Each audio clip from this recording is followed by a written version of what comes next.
Hello and welcome. Today I want to talk about something that stirs up a lot of emotion. The flag of St. George and the current Raise the Colours movement in the UK. For some, the flag of St. George and the Union Jack are symbols of national pride and belonging. For others, they're seen as a dog whistle for racism and white supremacy, especially the flag of St. George. So which is it? I'll be taking a closer look into this question, but first, let me explain why I think it's relevant to my series on life telos' first principle. It's simply this. For social species, social collaboration and cohesion are necessary for sustaining life. The controversy around these flags represents a breakdown in social cohesion and harmony. I believe that understanding and resolving this would serve the flourishing of life.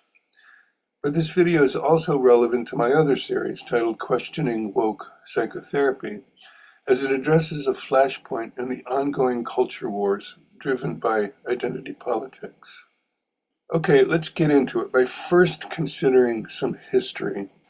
The red cross on a white background is known as the Cross of St. George. St. George was a Christian martyr of the 4th century. He was beheaded in Palestine around AD 303 for refusing to renounce his Christian faith and make sacrifices to pagan gods. This was during the last and the most severe Roman persecution of Christians, called the Diocletianic persecution. He was also credited with slaying a dragon, which almost certainly did not happen. His story made him a symbol of courage and triumph for standing up for what one believes, which I believe is a worthy source of cultural identity and pride. The flag then rose to prominence in the Crusades from 1096 to 1300, where knights carried it as their banner. The Crusades themselves were more complicated than is often thought. From a modern perspective, we rightly see their brutality, but they weren't simply one-sided aggression. They were also a response to centuries of Christian lands being conquered by Islamic empires. Like every great conflict in history, the story is mixed: conquest and defense, atrocities and courage. And really, what nation doesn't have blood on its hands? The question for us today is, can descendants honor the courage that preserved their culture while acknowledging the darker chapters of the past? I believe the answer is yes. St. George essentially was recognized as a hero for refusing to renounce what he believed. That's why, for at least 800 years, the flag of St. George was celebrated as a unifying symbol of shared English identity and resilience. Fast forward to modern times and the story changes. Far-right groups began appropriating the St. George's Cross in the 1970s, with the National Front using it at rallies and its presence growing in football terraces linked with racist hooliganism. Through the 1990s and 2000s, the British National Party and later the English Defence League made it a central emblem, especially in anti-immigration and anti-Muslim campaigns. Both the BNP and the EDL were based on racist ideologies. While smaller splinter groups still use the flag today, their influence has declined sharply. The BNP saw a steep decline around 2014 and became effectively inactive in 2019. The EDL was started in 2009 by Tommy Robinson and was active for just a few years. At its inception, the EDL was not a racist organization, but soon became one. In 2013, Robinson dramatically quit the movement, saying he could no longer control the extremist elements and was worried about the danger of far-right extremism. This marked the beginning of the end for the group since the mid-2010s. Meanwhile, the flag has been increasingly reclaimed by ordinary citizens, most visibly in sport, as a symbol of pride rather than extremism. The Raise the Colours movement is the most recent attempt by British citizens to reclaim the flag for its original meaning. Symbols can be captured, and once they are, they carry those associations in the wider culture. This is a truth that needs to be acknowledged. At the same time, we can ask if a symbol that existed for 800 years should be forever deprived of its original meaning because far-right extremists hijacked it for 40 years. I think there are two problems that need to be acknowledged. First, some people won't acknowledge the legitimate reasons the flag has been associated with racism.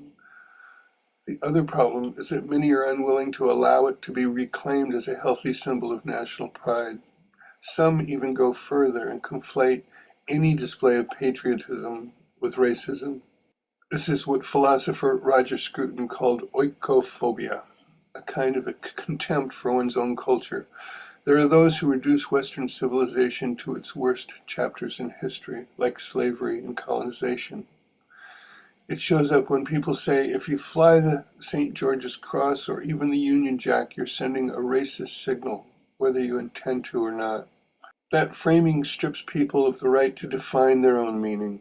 It even ignores the reality that many proud, non-white British citizens fly these flags at football matches, at community events, or on St. George's Day, out of joy and healthy pride, not exclusion. They are also among those out on the streets hanging these flags as part of the Raise the Colors movement. I've seen them.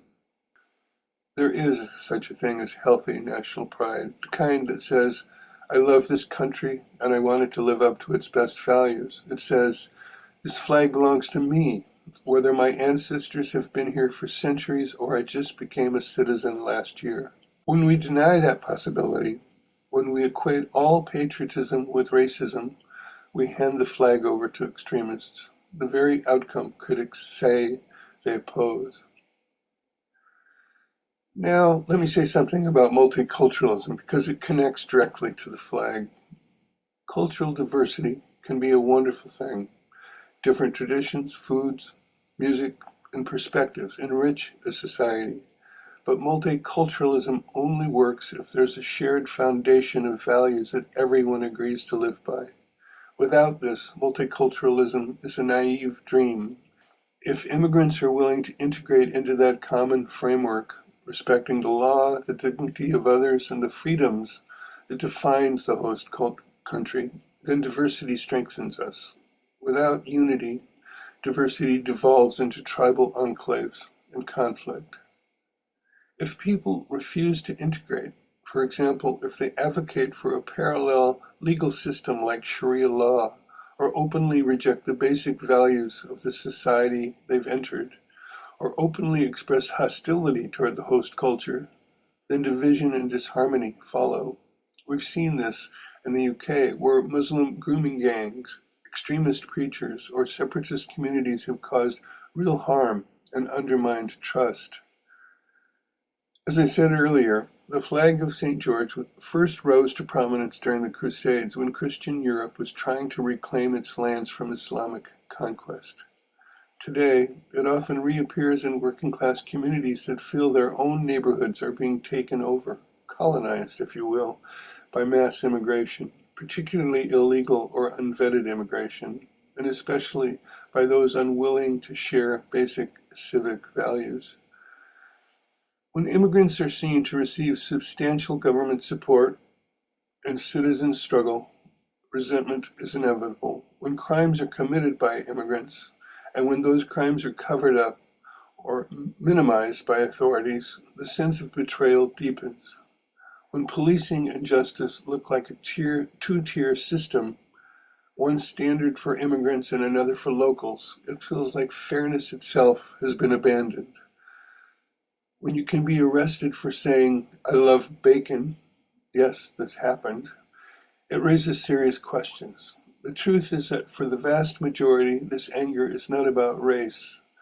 It's about fairness, freedom of speech, and the basic belief that a government's first responsibility is to its own citizens. To label those who complain as racist and dismiss their concerns doesn't solve the problem. It fans the flames, provokes more anger and resentment, and, yes, can even push some into the arms of extremism. To dismiss concerns and characterize those who raise them as racist does not help the cause of multiculturalism. The flag of St. George, I don't believe, can be fairly reduced to a symbol of anti-immigrant sentiment. Far from it. But it helps us understand why ordinary people rally around it, not out of hate, but out of a longing for cultural continuity, stability, prosperity. and unity. Most British people are not opposed to immigration, full stop. Surveys consistently show that while there's a strong concern about mass unvetted or illegal immigration, the majority support legal, controlled, and skilled migration, especially when it benefits the NHS or the wider community. In fact, many value the cultural diversity immigration brings. What people want, above all, is a system that feels fair and properly managed. The small minority who slide from these concerns into blanket hostility toward immigrants do exist, but they are not representative of the mainstream. To ignore this distinction and to dismiss all concerns as racism or a blanket opposition to immigration is to misrepresent the views of ordinary Britons and to deepen rather than resolve the divisions. The longing for a shared sense of national identity, unity, and pride is legitimate. But more than that, it's necessary, because without some unifying banner, literal or symbolic, multiculturalism collapses into tribalism. To sum up, I would say this. Yes, we must remain vigilant against those who use national symbols as tools of exclusion and hate. And yes, we must resist the mistaken and sometimes disingenuous move to treat patriotism itself as racist. And we must also hold to the truth that cultural diversity needs a shared framework of values if it's to work at all. The flag of St. George can represent inclusive unity. It can say we are different in background, culture, and story, but we are part of one nation. That's the deeper potential of the flag, and maybe reclaiming it together is one of the best antidotes to toxic nationalism, cynical oikophobia, and the tribalism that unchecked multiculturalism will inevitably create. While I understand and support the Raise the Colors movement as an affirmation of national identity and pride, I think it's missing something of crucial importance that it really should address. It needs to acknowledge how the flag of St. George and the Union Jack were hijacked for a time by far-right racist groups and the impact they've had and still do on people who lived through that period. They provoke understandable fear and anger. Instead of just denying that these flags have any other meaning than national unity, I think the movement should be more honest about the past and explicit about what the intended meaning is now. My fantasy, if I was in charge, is that wherever these flags are hoisted, they would be interspersed with flags with hearts. This would be a way to communicate inclusivity for all citizens, regardless of race, ethnicity, or religion, as long as there is a shared set of fundamental British values, such as in liberal democracy, the rule of law, individual liberty, and mutual respect and tolerance for different faiths and beliefs. A heart flag would signal the infusion of love back into the meaning of the other flags, a basic love for all citizens who can stand proudly united in those values. I would say this to those out hanging flags for the cause. If, as you say, it really isn't about racism or hate, then put a flag where your mouth is. So next time you see the St. George's Cross or the Union Jack, remember, the meaning of a symbol isn't fixed. It can be misused, yes, but can also be reclaimed. And if we want a future of shared belonging, that reclamation is not just possible, it's necessary. Thanks for watching. I hope you'll join me again. Until next time, take care of yourself and each other. Bye for now.